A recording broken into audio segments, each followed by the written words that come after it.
Shalom, family.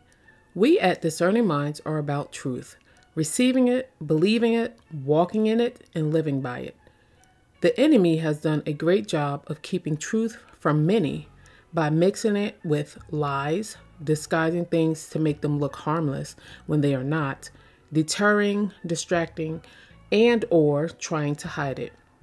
The Most High Yah wants us to walk and live in truth because it makes us separated from the world. We can find that in the prayer that Yahusha prayed in the book of John, chapter 17. We will start with verse 13. But now I am coming to you, and I say these things while I am still in the world, so that they may experience my joy made full and complete and perfect within them, filling their hearts with my delight. I have given to them your word, the message you gave me, and the world has hated them because they are not of the world and do not belong to the world, just as I am not of the world and do not belong to it. I do not ask you to take them out of the world, but that you keep them and protect them from the evil one. They are not of the world, just as I am not of the world. Sanctify them in the truth. Set them apart for your purposes. Make them holy. Your word is truth. Just as you commissioned and sent me into the world, I also have commissioned and sent them, believers, into the world. For their sake, I sanctify myself to do your will, so that they also may be sanctified, set apart, dedicated, made holy in your truth. I do not pray for these alone. It is not for their sake only that I make this request, but also for all those who will ever believe and trust in me through their message, that they all may be one, just as you, Father, are in me and I in you, that they also may be one in us, so that the world may believe without any doubt that you sent me. The enemy doesn't want us to know or walk in the truth. He knows that if he can keep people from the truth, he can keep them from revering the Most High and cause people to sin by breaking Yah's commandments and living in error. He has done a great job with this through many ways, and one of those ways is through the celebration of so-called holidays. He has made these days seem like they are harmless, fun, and or from the Most High, and that is simply not the case. Through prayer and research, we have presented information about Halloween, church fall festivals, and Christmas that show that these aren't harmless or innocent, but they go against the Most High's instructions when we participate in them. If you have not seen these videos yet, you can check them out here. The holidays of the world do not align with Scripture. And in this video, we are going to continue in revealing the truth that these man-made holidays are not of Yah, but are festivals of the pagan or heathens that have been renamed and changed a bit, but the practices are still being done to this day. Let's get to the subject at hand, the New Year's celebration, which will include New Year's Eve as well. The New Year's celebration is another quote-unquote holiday that is rooted in paganism. Its ancient origins are linked to agricultural or astronomical events.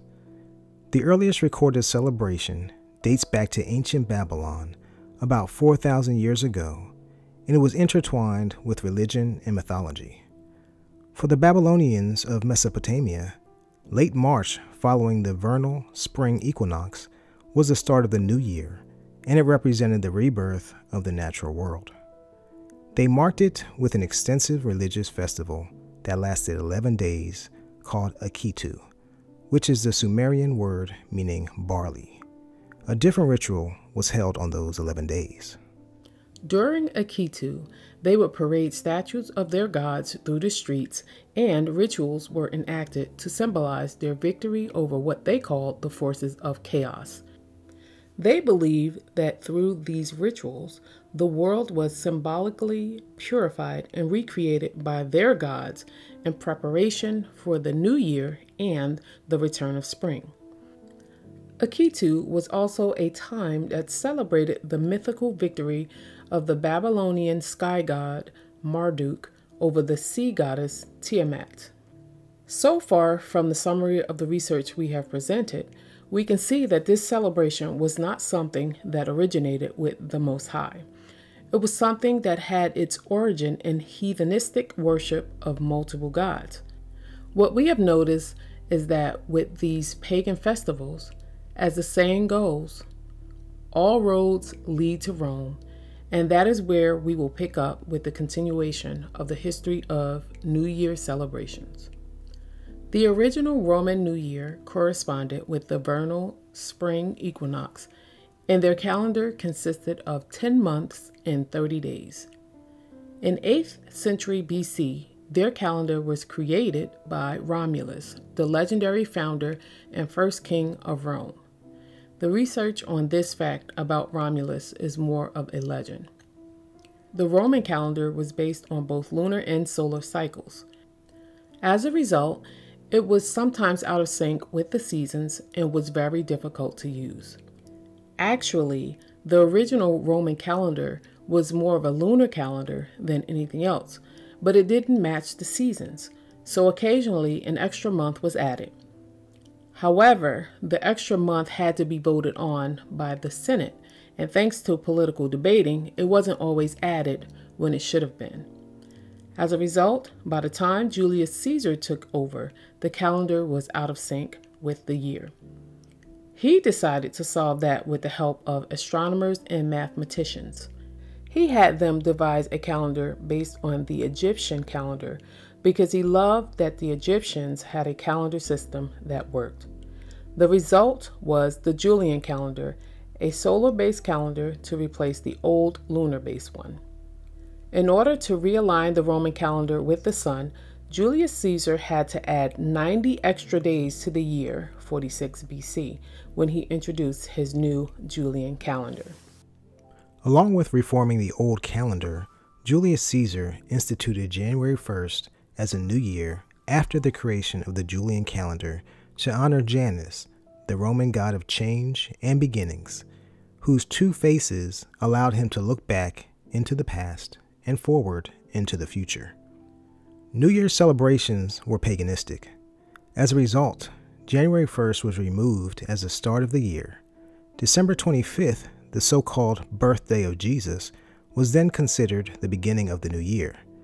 It was also changed to March 25th on the day called the Feast of Annunciation, a Catholic religious celebration that celebrates the incarnation of Jesus, the Word made flesh, in the womb of his mother Mary.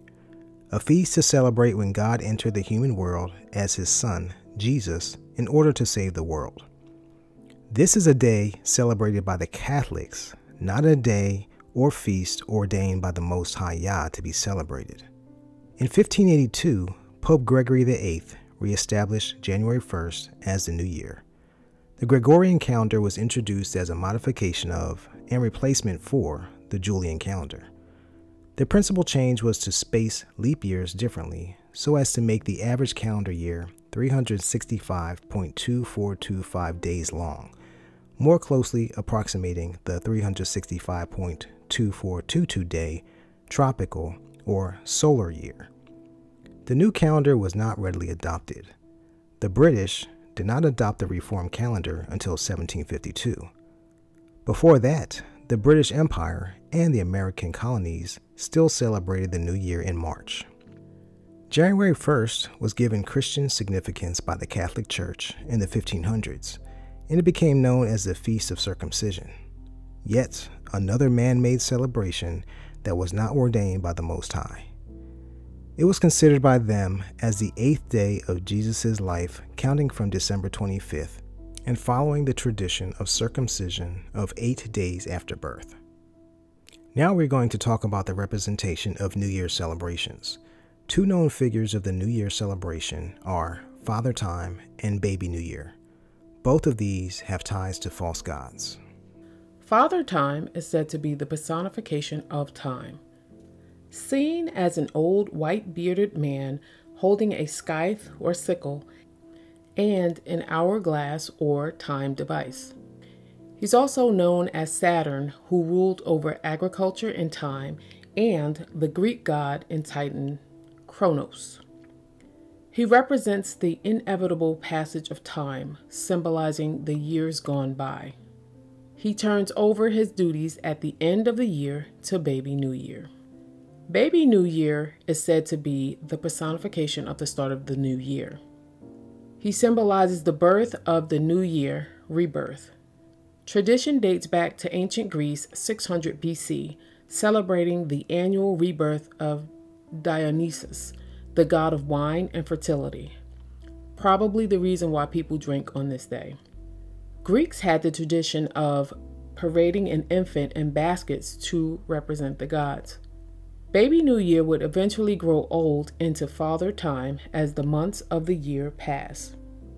Early Christians, Catholics, also began using the image of a baby to celebrate the new year, depicting baby Jesus. He became more secularized and popularized by newspaper cartoonists in the 20th century.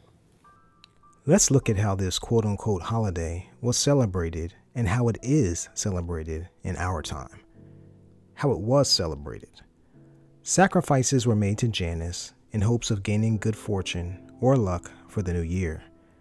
They decorated their homes with laurel branches and attended raucous parties. Raucous means unpleasantly loud or behaving in a noisy and disorderly way. It was common for friends, family, and neighbors to make a positive start to the new year by exchanging well wishes and gifts of figs and honey with one another. How it is celebrated for the most part now. Common traditions include attending parties, eating special New Year's food, foods that are considered good luck, drinking and toasting, making resolutions for the new year, and watching fireworks displays. Commonly celebrated with friends and family, this is a time where excess liquor and wine is consumed. Also, the new year is brought in with lots of loud screaming or yelling.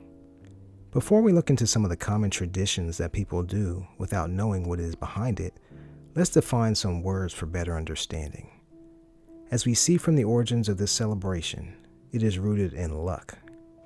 The word luck etymology means fortune, good or bad, what happens to one by chance, conceived as being favorable or not. The definition of luck, success or failure, apparently brought by chance rather than through one's own actions. The etymology of the word chance, something that takes place, what happens, an occurrence, good or bad, but more often bad, especially one that is unexpected, unforeseen, or beyond human control.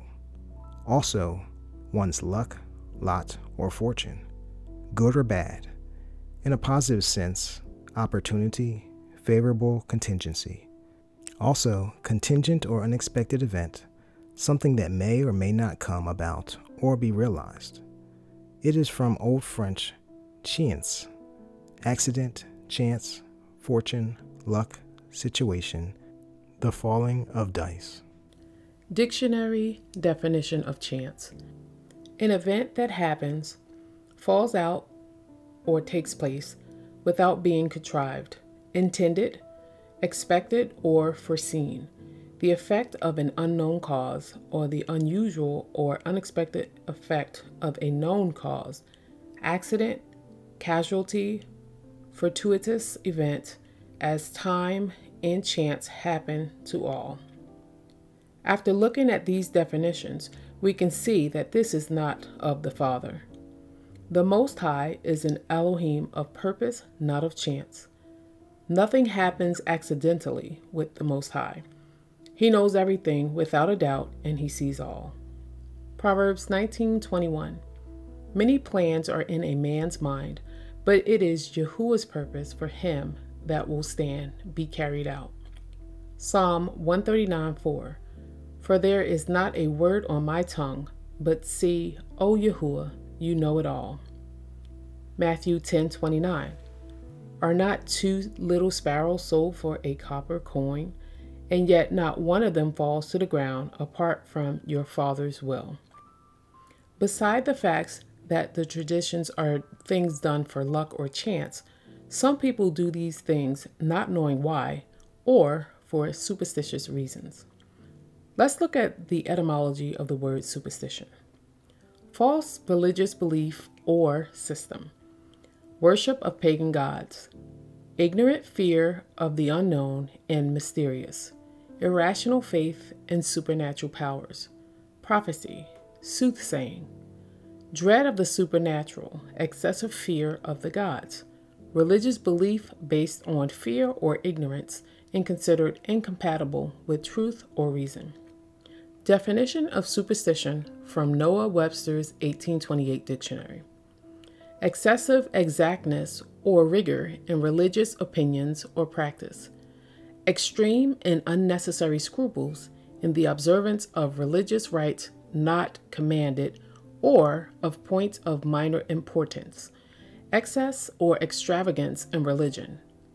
The doing of things not required by God, or abstaining from things not forbidden, or the belief of what is absurd, or belief without evidence.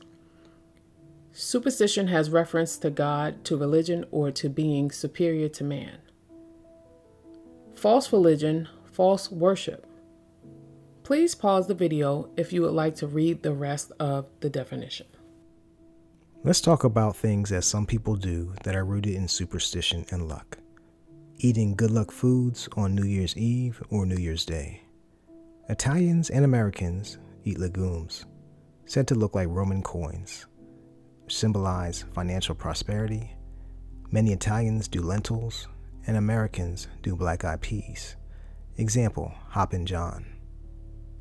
Spain eats 12 grapes of New Year's, which represents the 12 months for a lucky year. Long noodles are thought to give a longer and healthy life. Many in Japan eat soba noodles on New Year's Eve to symbolize their journey from the old year to the new one, leaving their regrets in the last year. Austria, Portugal, Cuba, Germany. Pigs symbolize progress and success eaten on New Year's Eve, commonly as a way to attract prosperity for the next 365 days. It is said that in Austria and Germany, people offer to each other a pig replica, usually made of marzipan, for good luck. Greece, Mexico, the Netherlands, and some other countries have round cakes which symbolize the circle of life. Some put trinkets or coins inside. If you find one, you're expected to experience good luck in the coming year. Making New Year's resolutions. Babylonians would make promises to the gods to ask for a better year. Romans would also offer sacrifices and promises to Janus. They made promises in order to earn favor of the gods. They would vow to pay off debts and return farming equipment that they borrowed. Sharing a midnight kiss. This started with Saturnalia, aka Christmas. In German and English folklore, a midnight kiss is a way to bring good luck. The person you kiss contributed to the fate of the other person's year.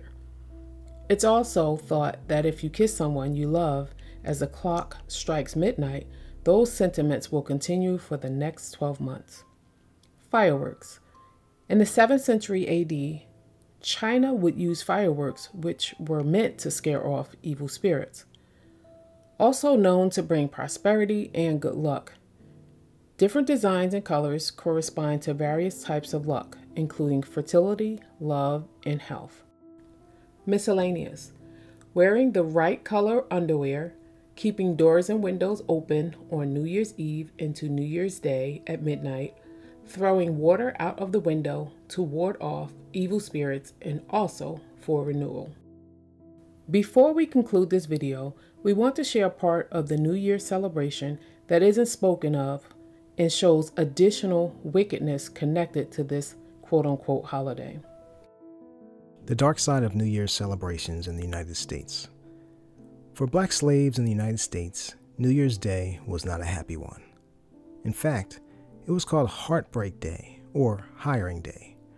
Slaves were often separated from their family, as New Year's Day was a day where white slave owners would rent out, put up for auction, or use some of their slaves to pay for debts that they had incurred. Slaves often spent New Year's Eve waiting to see if they or their family members would be split up the following day. New Year's Eve and New Year's Day were not days that the black slaves looked forward to, and they dreaded New Year's Day the most. On December 31st, 1862, slaves spent New Year's Eve in church praying, singing, watching, and waiting for the following day when Abraham Lincoln was to sign the Emancipation Proclamation. That's why, to this day, there are prayer services held on New Year's Eve in black churches called watch night services. Seeing this history is another example of the evils that are associated with this day. Here are a few reasons to sum up why we shouldn't participate in this holiday celebration. One of the main reasons that we as believers shouldn't celebrate this quote-unquote holiday is simply because the Most High Yahuwah tells us that we are not to do as the heathen. Jeremiah 10:1 and 2. Hear ye the word which Yahuwah speaketh unto you, O house of Israel. Thus says Yahuwah, learn not the ways of the heathen, and be not dismayed at the signs of heaven, for the heathen are dismayed at them. January is not the mark for the beginning of the new year for the people of the Most High. Exodus 12:1 and 2 and Exodus 13:4 gives the time of the beginning of the new year for Yahuwah's people. It doesn't say anything about celebrating it, so that tells us it is more of a time marker rather than something to celebrate. It falls somewhere around March or April. As believers in the Most High, we are His children, and as He called His children to walk according to His ways, we are to do just that. Just like in the original covenant, we are expected to walk in His ways, even though we have the renewed covenant. True believers live by the word of the Most High because we love Him and want to live lives that are pleasing to Him. 1 Peter 1:13 through 16. Therefore, having girded up the loins of your mind, being sober, put your expectation perfectly upon the favor that is to be brought to you at the revelation of Yahushua HaMashiach, as obedient children, not conforming yourselves to the former lusts in your ignorance. Instead, as the one who called you is Kodesh, so you also should become Kodesh in all behavior. Because it has been written, be Kodesh, for I am Kodesh. We are to be made apart and be separated from the world. We shouldn't take part in what is rooted in wickedness, things that Yahuwah is against. 2 Corinthians 6:17 and 18 says, Therefore, come out from among them and be separate, says Yahuwah, and do not touch what is unclean, and I shall receive you. And I shall be a father to you, and you shall be sons and daughters to me, says Yahuwah El Shaddai. For anyone who wants to use Colossians 2:16 as a reason to celebrate this day or any other worldly holiday, let's look at this scripture which says, So let no one judge you in food or in drink or regarding a festival or new moon or Sabbaths. This scripture is not talking about celebrating these man-made wicked holidays. Paul is talking about don't let anyone judge you in celebrating the Most High's festivals, feast days, Sabbaths, etc. Not these man-made satanic days. We as children of the Most High are called to be separate from the ways of this world and to obey all that the Most High commands. Let's live lives that please Him and not ourselves. Thanks for watching. We hope and pray that this video has been helpful to you. Please like, share, and subscribe, as this helps us to point more people to Yah. We love you and are praying for you. Until next time, family. Shalom.